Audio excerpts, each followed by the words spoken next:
Welcome, Facebook. This is Adam Ashba, president of Ashmont Realty and Hondros College instructor. And today on Ashmont Live, exclusively on Facebook.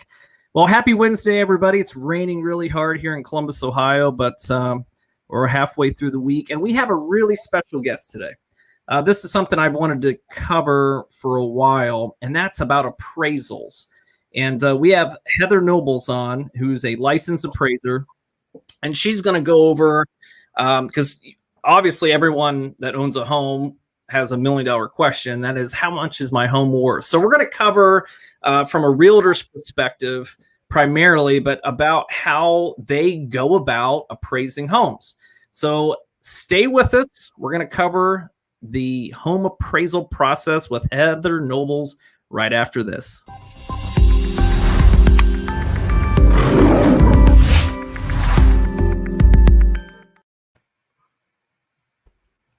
All right. Well, welcome, Heather. Hi, how are you? Yeah. Well, thanks so much for joining, because I know this is a question that we get quite a bit about how to, appraise a home, as a realtor. And so I'm really glad to get it from an appraiser's perspective about what you do and how that all works. And so we're going to talk to Heather today about, how to properly appraise a home, what you do, that'll help us help you, as in realtors helping appraisers get an accurate appraisal on a home for a client. So, well, first things first, Heather is a licensed appraiser with the Appraisal Station, and you're out of Columbus, Ohio, right? Correct. Yep. And you guys also serve Ohio and Kentucky. Correct. All right. So I'm right so far. I love that. All right. So, well, I'm going to turn it over to you, Heather. So tell me a little bit, what is an appraiser? What do they do? What's your primary job? Well, making friends is usually not first on the list, but we agree. But ultimately, we're there just to have that magic question, like what you said, answered, is what is your home worth? So we're there to see, what kind of condition your house is in, and then hopefully give you an accurate evaluation that you can use on the backside to complete whatever you're trying to complete. Mm-hmm. And as realtors, you're right. Sometimes we have some friendly conversations with appraisers because you guys are deal killers and things. So, but the thing I wanted to cover, I thought that was going to be important, is for some reason, we teach it at Hondros, appraisal, and every realtor goes through appraisal class and things, but you always have, like, realtors, there's a variant or deviation about like the process. And also two clients will push back. They'll say, well, my house should be worth $600,000 because there was 3 neighborhoods over had a house that looked like mine, had the same color siding, so therefore it should be the same. And they just, they're obviously maybe not educated. So we're going to nip all those myths in the butt today. So I'm excited. Okay, great. All right. So you got to do an appraisal, Heather. So what is the first steps that you take? So you get an order in saying, hey, Adam Ashba Realtor has a listing that's for sale. It's in contract, and you got to go out and appraise it. So what's the first thing that you do? What's the first steps that you take? The first step is we have a full administrative staff, and they go ahead and put the order into the system for us. So we know that we need to contact the people within 12 to 24 hours. So within 12 to 24 hours, we're already trying to schedule the appointment, get out to your property based upon, whatever the availability is in the MLS or the homeowner themselves when they want us to come. So after that, we really don't do much at all except go see the property. Okay. So once you get the order, so I know you mentioned before when we talked before our conversation now was that some appraisers maybe will do some preliminary work, some preliminary comps or some due diligence, but you guys just cut right to the chase and you physically go to the house, right? To the property. We do. We don't want any preconceived notions of what we feel the house is prior to going. So I've done this Okay. for 25 years, and I just feel like there's been so many times where I felt like I knew what my comps were going to be prior to going, and I would get to the house, and the house would be totally opposite of what I thought it was, and I'd have to start the process over again. And if you're having a bad day, it's really hard to go back and start that process over again. You might feel urge to keep the comps you've got because you've already got them in your folder. So I Okay. just stop that entire process. We do nothing. I want to see what the house is. I want to know what the materials are inside. I want to know structurally, am I finding problems with the home? Are all the gutters, is the roof new? Those are all things that we're looking at when we're there. We're not there to be a home inspector, but these are all things just visually we're looking at to see what kind of updates have been done and what kind of home we're looking at, so we can then go back and comb through that information. So us as appraisers, and again, I'm just speaking for myself and my staff. I do know that there's a lot of people that do their own thing differently, but when Sure. we look at you and say, we have no idea what it's worth, we're not alluding or being evasive to the question. We probably really haven't done any research at all prior to coming to the home. Okay. Well, I like the idea. Time's very important. Right. And the fact that, like, why do a bunch of preliminary work if you're going to go out and say, well, I spent an hour and this is worthless. So what I'm doing. So, okay.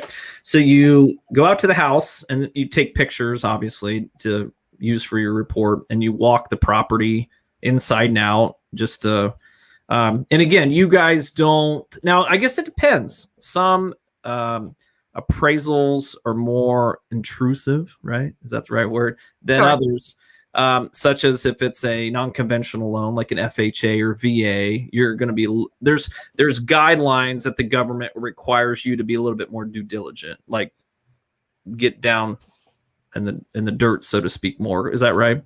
That's correct. So Okay. we FHA keeps changing, and I think that's probably the biggest question with agents, especially even veterans agents or whatever, people that have been doing it for a really long time, and the new ones, because what we used to do 15, 20 years ago is not what we're doing today. A lot of it has been deemed cosmetic, to where in the past we would have said, no, you need to fix it.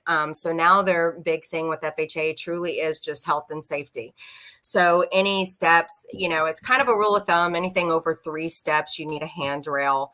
If you're being real Oh, specific, it could be 30 to 36 inches high. A lot of them will go off builder's code. But if you're that high, you're going to have railings and handrails. Just making sure from a visual inspection from the street that the shingles are intact, not missing or waffling. We look in crawl spaces, we look in attics. Things like that with FHA and VA for that matter, that, like you said, are just a bit more intrusive. is there, if I have a like a client that wants to sell a home and they say, is there a way that I can get a list to see what Heather's going to look at when she comes out? So I'm already prepared, such as I know she's going to look at the 3 stairs. It doesn't need a handrail, peeling paint, or, some things that we've encountered as agents over the years. Is there something online or under FHA or VA that I could say, hey, go on va.com or org probably and say, look, there's a sheet there. That's something they're going to be prepping. Right. So they can be prepared for a buyer. I would say that FHA has it out there where we could print it off. I Okay. just don't think it's as bulletproof. I mean, as bullet pointed as what you would want, where it was very specific. It's kind It's of probably wordy not. and Yeah, probably. takes kind of a little bit of time to get through it. The biggest thing is if you're built prior to 78, the peeling paint. If you're built after 78, you just don't want wood rot. So those are big things. The smoke detectors have to be there. Think health and safety with everything that you're doing. Would you Okay. want to leave your children there where they could fall off of a deck, or where they could, be in a fire and not be warned, or if the windows have steel things and you can't get out, the bars or whatever, or are they retractable where they can open and you can still get out of the window? It's things like that. Is there mold in the basement where you wouldn't want your children playing, or your Right. elderly, mother or something like that? If you think of it as a homeowner, it's not really that hard to kind of go through it and know what we're looking for. Okay. But I think the reason why it's not so bullet pointed out is because, again, these stipulations keep changing with FHA. Got it. Okay. So how long does it take to like go out and do an appraisal? So if I have a client, I'll say, oh, great, Heather's coming out. Uh-oh, here she comes. We got to be ready for her. How long do we say, hey, give her about an hour, or because they usually want them out of the house, right? You don't want, okay, right? That's what how long should I say? Usually you block an hour. Is that right? If I'm just remembering off of scheduling.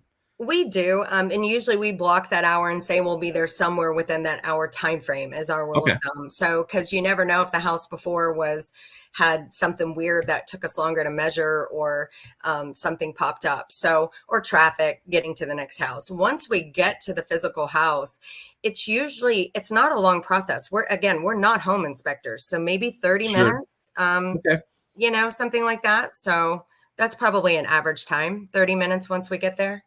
Awesome. Okay. That's good to know. All right.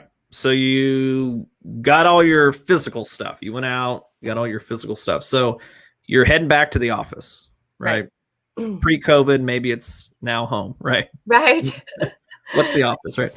Okay. So you go back to the office. Right. So then you start preparing your report, right? So, and this is, I know this is a question that all realtors are dying to know. It's like, what comps do you use? How do you use, and how many, and how far back? Because we teach appraisal, right, at Hondros, but it does seem that like there's a lot of myths and things. So, let's get to the on record. So, what comps do you pull? Where do you start? Where do you start from? I'm a creature of habit. I think most appraisers are with their process. I typically like to go straight to MLS, pull up the subject property and see any previous listings at all. Was it listed, expired, canceled, sold, all that great stuff. I then go and look at the county records and see when's the last time it transferred. Does the square footage kind of correlate with what my physical measurements were at the time that I was at the property, or are there discrepancies with it that I need to verify? And then at that point, we kind of back up. And then my process, again, this is our company. I can't speak for every appraiser peer out there, but I start in a very small vicinity. So we use RealQuest. I'm not sure if agents use RealQuest. And MLS, you can use a little bubble feature where it'll go out maybe a half mile, quarter mile, whatever subdivision. RealQuest also has that distance feature. Okay.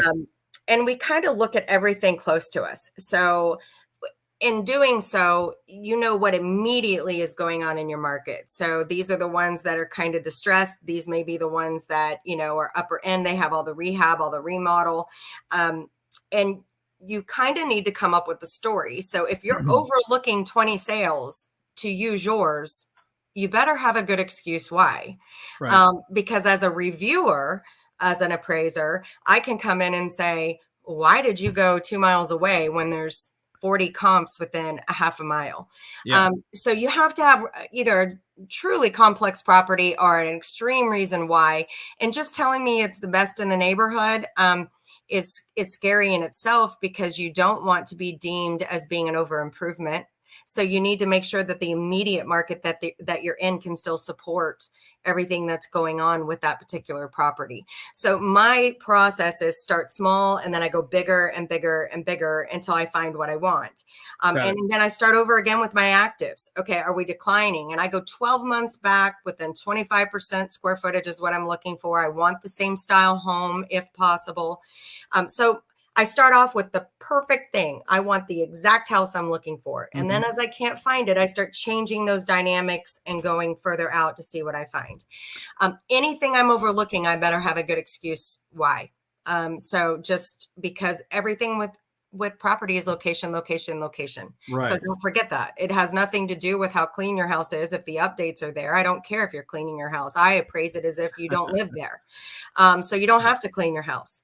I'm just looking at what that house is and what's around it. And that's my primary focus when I go back and start looking. And then, it helps you understand, because if it's listed at a price, you start to see, is this area declining? Is this less than what they paid the builder? Or why is it appreciating so much?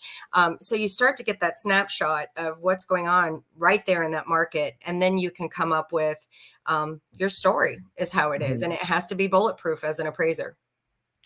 One thing which makes it easy for the Central Ohio market, there's so many communities that are like cookie cutter. Yeah. Literally, you can. So this, now hear me out. So it's realtor versus appraiser right here, right? All right, bring it. Okay, you won. So this is the way that like we teach it on the street version, not a Hondros, but like within the brokerage walls, is just start on your street. So if we're on Main Street, just start there, because a lot of times, and correct me if I'm wrong, because but when you start there, there could be 5 homes that are almost similar, give or take a couple hundred square foot up or down, right? But there's not usually only 3 or 4 models in a given little. Now, I mean, you mentioned neighborhood. I always call it like development. So if it's like Glen Oak, stay in Glen Oak. That's where the house is. Don't go over to Shady Lanes, because that's where the $1 million house was. Right. Even though it might be like, it could be just behind you through a big field, a buffer or whatever. But just start there. And so we're on the right track. You're shaking your head. I'm loving it. So maybe we won't get in fist fights, right? So we start there, and then, and it's just like you start from today's date, and you kind of work yourself backwards in time.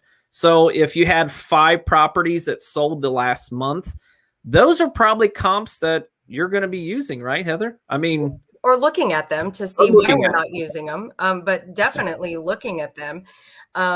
You can always run the information too.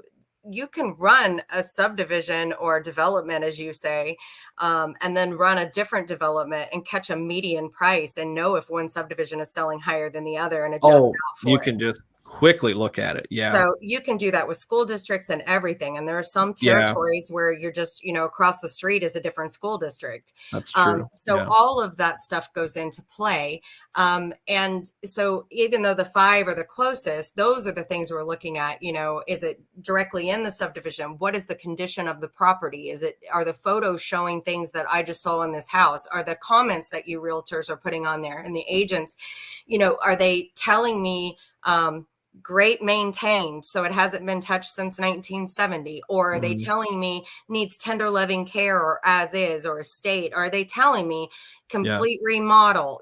We use your words to understand what's going on with some of these houses, because then it's 2 against 1. I think so many times people think that the appraisers are against you guys, and we're using your information to help go against the bank. So when the agent says all these great things about a house and gives these fantastic photos, then we can say, no, we utilized it because the agent said it had everything done to it, just like the subject did. And the photos were, very similar to what the subject was. So then we can create, again, that story, that picture of what that home is worth based upon condition, quality, construction, like what it's made of, everything. So photos are important, and so are your comments. Okay.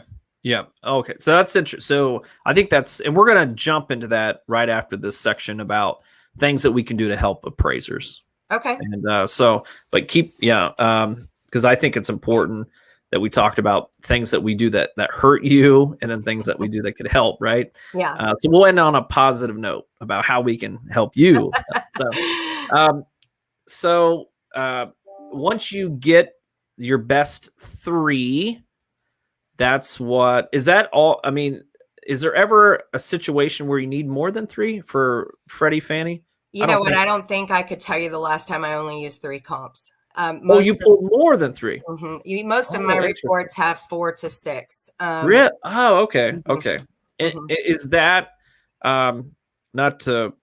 is that normal? Because I always thought it was kind of 3. We always kind I of mean, Fannie Mae says and Freddie Mac that you have to have 3 within 12 months in these markets, and everything else going on. And then you have some lenders that also want actives thrown in to show that the market is not declining and still supporting the values that you're appraising it at. So if you do 4 sales and 1 or 2 actives, I'd say on the minimum I ever give is probably 4 sold comps and then actives if they are available. Now, you mentioned word active. Now this is like something that we teach is like, those don't count yet. Because I could have my house listed for $1 million when everything else, and you get something like that, that's just way, way off. And obviously they're still active for sale.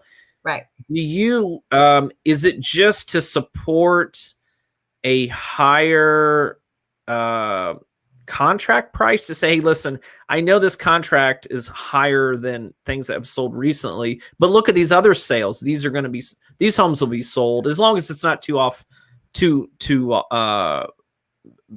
variant. There's not too big of a variant. Is that what I want to say? So after the crash in 2007, a lot of the dynamics changed. We started doing these 1004 MCs where we were showing what the market had done in 3 months, 6 months, and 12 months, and watching the trends of the prices to see if they were going up or down based upon the actives. I think the mindset is theory of substitution. And I don't know if that's even something that agents are taught. So theory of substitution is if you are going to buy a property and you're going to spend $250,000 on it, and all of the actives are not higher than $215,000, the question arises, why would you pay $250,000 for that house? The theory of substitution. Why would you pay so much more when there are other homes available similar, no other differences in it, besides maybe personal colors or something like that are selling an active that you could pick from? That theory can be worked to your benefit as well in the market that we've been in. It could be that you see the huge price increase go up, and you really can't find that house for any less than what you're paying for at that $250,000 mark. And then you have to figure out if that market really is it increasing? And if so, how long has it been increasing? For 3 months, 6 months? Does it warrant a time adjustment? So that way these houses that sold a year ago are now comparable to the one that's active. So you're looking at all that. Most of the time we market stable because you can watch it kind of trend based on, in Ohio, we have fantastic winter months and things that play into our market a little bit more than maybe Florida, where it's consistent all the time. But I think that's kind of why we do it, is to show them, the banks, hey, there's still other houses out here for sale that are more expensive than what we are, or hey, just to support. It's additional support. It cannot be used to arrive at value. It's just supporting your conclusions in the report. Yeah, supporting the agent and the list price to get the deal done. So, all right. So you guys are on our team. Yeah, we're trying. All right. See, we cracked that. We want to be on your team. Well, thanks for joining today's episode, Heather. No, I'm joking. Yeah, we're over. That's it. One question I have, and this is something that popped in my head, and then we'll move on to the next section, is back, 10 years ago, well, more than 10, but maybe 20, maybe this is back in 2012. I had a condo that was listed and there was no comps at all. There was just nothing that sold because we were dredging out of the recession, and there hasn't been anything that sold maybe 3 years. And I remember the appraiser was trying to go to completely different areas. It was in Worthington, Ohio. Yeah. And looking for comps, scouring, that's maybe the right word, scouring for comps. And one thing they did, and this has been a long time ago, so I don't remember his name, so he can't get in trouble. But he, one thing, and he called me, and he said, and he asked me some questions, and they were just pertaining to the situation. And I said, do you? And I know, like, I'm a data guy. I do the Central Ohio Housing Report every month. So I say, I know in Worthington last month, year over year, we had a 5 or 6% increase. It was pretty decent. Not what we see today, not 15, but is that something that you as appraisers use? Because he didn't say yes or no. But if there's something that it's just a really weird property that you don't have really very good comps, do they say, well, in this particular area, school district, we saw appreciation of 9% or 10%. If you don't have anything within the last 12 months, do they take that in consideration or not really? Well, it depends. This is where. Okay. I know this is a weird rule. situation. Okay. So here would be my take on it. So anytime we have something where we are proving that there is an increase in a small market, I think is different from you taking a dynamic of Worthington as a whole. So, condos are valued differently than single family homes, Sure. and so looking for those condos, if you don't have any sales, how would you back that increase? We didn't. We did. And it praised. It went. Yeah. I mean, now you could say, I'm going to go 2 years back in time. I'm going to throw in actives, and then I'm going to go to Dublin, or I'm going to go, somewhere else that was a hop, skip, and a jump away, because, that's the only thing that I had. If that's all you have, then that's all you have. I can't make something up to to make it work. So there's nothing wrong with them doing that. And if, again, I might have gone back in time 2 years, and then maybe I could prove the price increase from 2 years ago and give them an adjustment, or maybe there were actives. That's kind of historically known in new developments where you're the first house or two houses to sell. Yeah. And the banks have gone back and changed their tune on this now. Now, not only you can't supply all your comps from one complex anymore. With condos, you have to have one outside the development to show that the market, not just your units, are supporting that value. Okay. So if you're the highest and the best in Worthington, and there's nothing else in Worthington, you better pray that there's something in close proximity that shows that that's not price gouging in some way by the builder or developer. I see. You have to supply something outside the subdivision. Okay. All right. So when you have 4 or 5 comps, Heather, for you, one of the 4 or 5, one of them is outside of that neighborhood, or is it outside of the school district, or just outside the neighborhood? Your goal is to stay within. I'm kind of using your example of that there was nothing. So I guess that's why I'm going that way. Okay. But you're trying to stay as close as you can. Okay. Yeah. Just to say that this is an anomaly community. Right. Yeah. Yeah. Because you're protecting the bank's money. Yes. And the homeowner. I mean, I know the homeowner. Well, you're right. That's true. But homeowners, yes. That's right. Yeah, you're right. Absolutely. Yeah. Long term. So, okay. Well, that's really good info. So once you get all your information, you try to get the appraisal done within about 2 days. Yes. That's give or take, holidays or whatever. So, right. And then that appraisal goes back to the lender. Then we find out good news or bad news.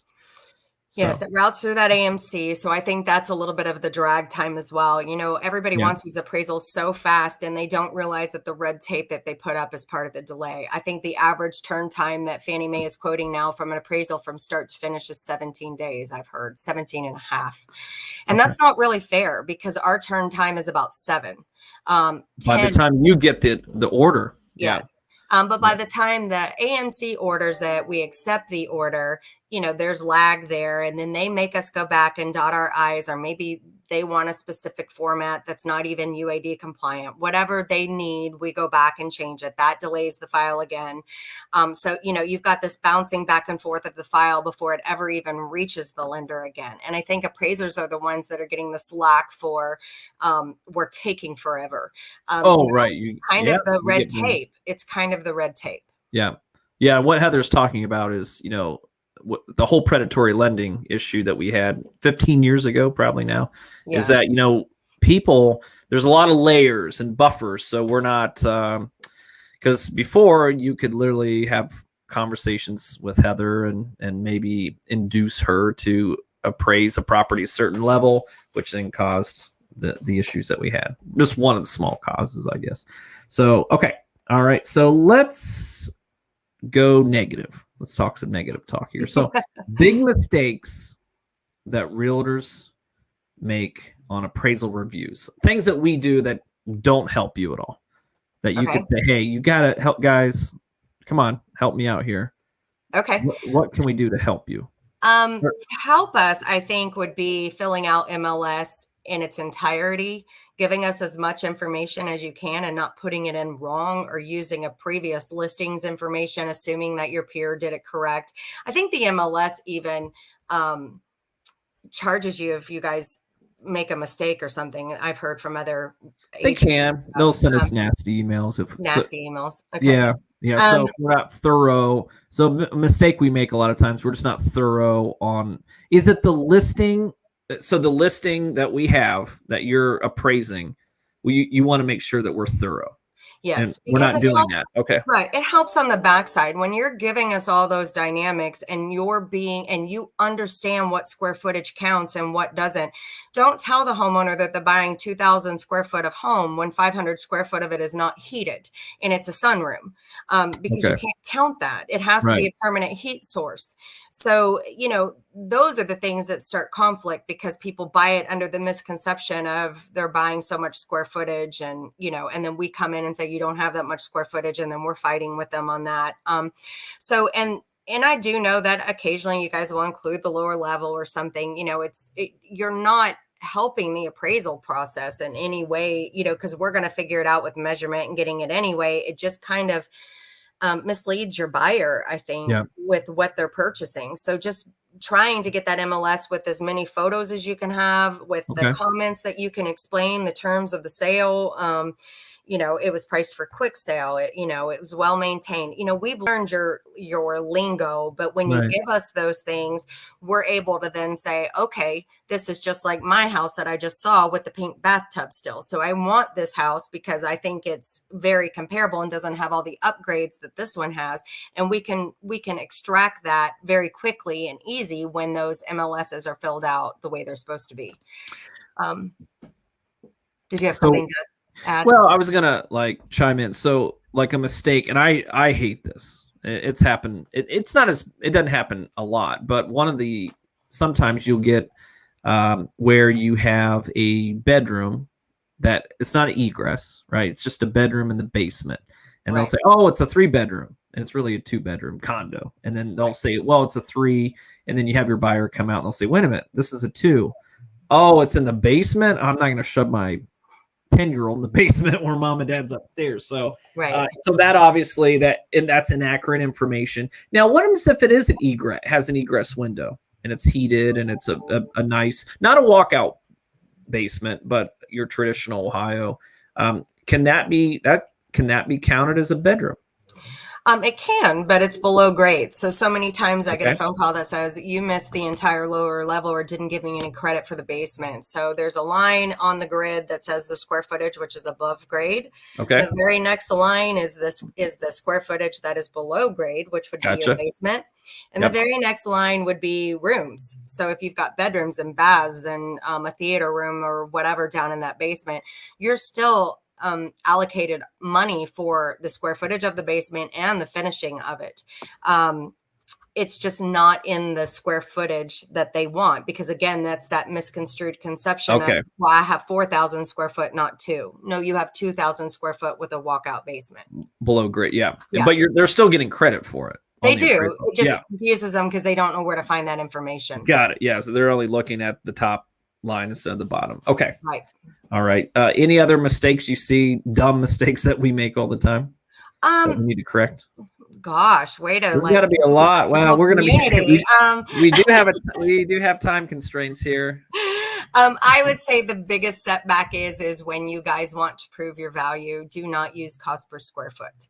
I think a lot of agents have been taught, as well as homeowners, because if you build a home, what does the builder sell you but cost per square foot? And unfortunately, that's more the cost approach. We utilize the sales comparison grid as, I'm going to say most of our files don't even have the cost approach completed anymore. It might have the site value, but they kind of alluded to the fact that you don't have to do that anymore either, unless it's new construction. But so many times you get one shot at coming back with us on reconsiderations if you disagree with the value. If you are going to come back, or if you are going to arrive at a listing price, or if you are the one that's doing all this work, do not use price per square foot. Don't throw me a house that sold for $100,000 less, but tell me it's smaller, and price per square foot would prove what you're trying to prove. Sure. That's not apples to apples. That's apples to watermelons. And it doesn't help. There's so many backdoor things that just are tough to explain the entire appraisal process, but cost per square foot is never going to get your appraisal to.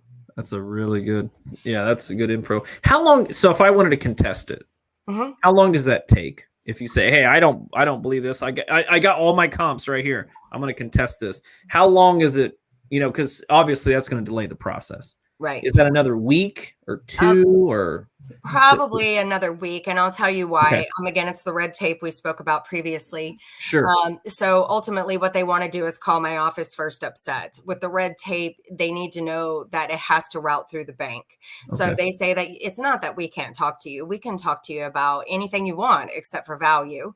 But ultimately we can't even address your concerns if the bank is not in the loop. So, because then the bank has to open the file back up again. The AMC has to then give us the comps that you want us to review.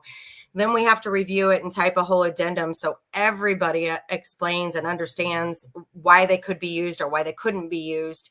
And then it's got to route back through the AMC and then back through to the lender. We usually require 48 hours once we get it, because it's kind of a kink in our schedule, if you will, because now we got to go back and do the appraisal basically again, because we have to review what you're sending us, why we didn't use it, why or why not they're comparable. Document. Yeah, document.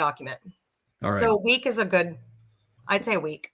Okay. Yes, we need to get extensions if we can. So okay. Yeah.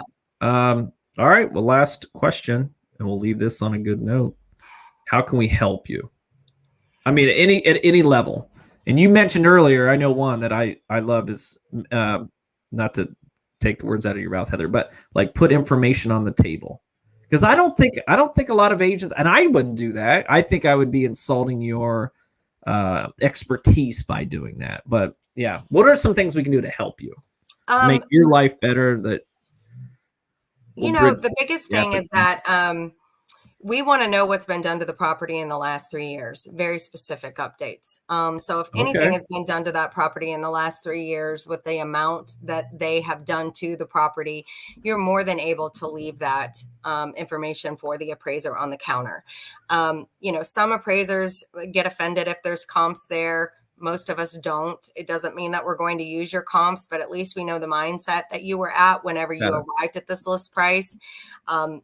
We've worked with agents for years and years. We have a special product just for agents where they can pay to basically get the comps in a $10,000 range of value of what we believe it would appraise for. And we've had people use that and leave it on the counter, not just for appraisers, but for the actual showings, because it shows them that it's not overpriced. Some people don't love to leave it on the counter for the showings because the list price, they would know what they could adjust down to. But if you leave our numbers off of it with just a bunch of comps on the thing, they see that it's supported and all that great stuff, and that it would be pretty hard to lowball them because they've paid for an appraiser to already look at it. So it's a marketing tool. But we have no problem, us as a company, with an agent leaving us comps, at all.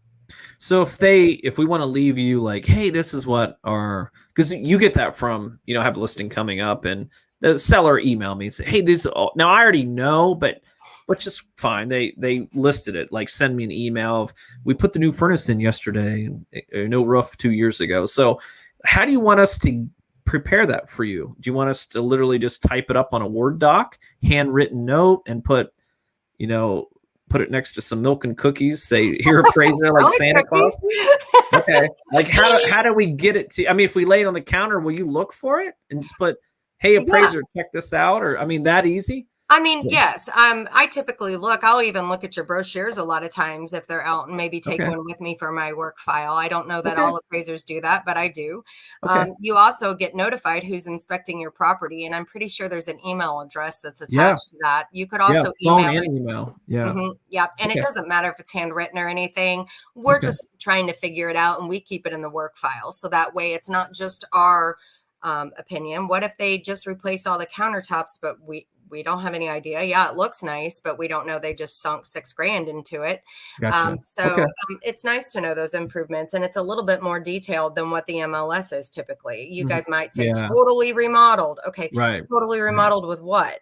So yeah, just leaving that or emailing, any of that is okay with us. So and that's probably going to be important in this market, because we're getting that way. We're getting really high numbers on homes right now. So and our job is to collect the data, and and anybody that's mad about the data that's being given to you shouldn't be. Our job is to analyze it all. Yep. Cool. All right. Well, thanks so much, Heather. Yeah, thank you. This is great. I think we bridge the gap between realtors and appraisers, and I think one day maybe we'll all sit down together and have a picnic one day. So I don't want to push it, but I don't maybe maybe we'll see. So all right, so tell us how we can get a hold of you if anyone has any questions, or a lot of people don't realize, but some people need their homes appraised even if they're not selling it, if they're going through a trust or a divorce or something like that. How do they get a hold of you, Heather? Sure. I think you've got the number on the bottom there. So we have, our girls answering the phone all the time. They can help you through the process. Our website does have a thing that we will reach out to you if you fill out the quote thing, so we can figure out what you need. But I think the easiest thing to do would just be call the offices, and then we can figure out what's the best case and easiest way to help you with whatever you're trying to achieve without you spending more money than what you have to. So nobody wants to overpay. Awesome. All right. Well, thanks again for joining. Thanks everyone for watching this week's episode of Ashmont Live exclusively on Facebook. If you guys have any questions about real estate, feel free to comment below or hit me up on Facebook at Adam Ashba Realtor, or DM me on Facebook as well. So again, thanks for watching Ashmont Realty Live exclusively on Facebook, and we will see you guys all next time.